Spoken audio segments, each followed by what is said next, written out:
খেলার দুনিয়ার সব রকম খবরাখবর পাওয়ার জন্য চ্যানেলটিকে আজই সাবস্ক্রাইব করে রাখুন।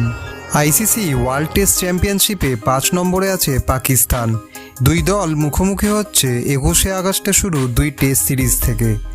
বাংলাদেশের বিপক্ষে কেমন ধরনের ক্রিকেট খেলবে পাকিস্তান, এমন প্রশ্নের জবাবে পাক অধিনায়ক মাসুদ বললেন, আক্রমণাত্মক ক্রিকেট তো খেলবই, আসলে টেস্ট চ্যাম্পিয়নশিপে আমাদের জয় প্রয়োজন। জয় পাওয়ার জন্যই যেমনই ক্রিকেট খেলতে হয় ঠিক তেমনই খেলবো। এছাড়াও সর্বশেষ শ্রীলঙ্কা সিরিজের প্রসঙ্গ টেনে মাসুদ বললেন, আমরা দেশের জন্য ম্যাচ জেতার প্রাণপণ চেষ্টা করব। আমাদের দল বাংলাদেশ সিরিজের জন্য সবচেয়ে ভালো প্রস্তুতি নিয়ে ফেলেছে। আশা করি 2-0-তে সিরিজ জিততে পারবো। আমাদের কাছে টেস্ট চ্যাম্পিয়নশিপ ফাইনাল খেলার সুযোগ এখনও আছে, আর এই ফাইনাল খেলতে গেলে আমাদের বাকি টেস্ট ম্যাচগুলোকেও ভালোভাবে জিততে হবে। খেলার দুনিয়ার সব রকম খবরাখবর পাওয়ার জন্য চ্যানেলটিকে আজই সাবস্ক্রাইব করে রাখুন।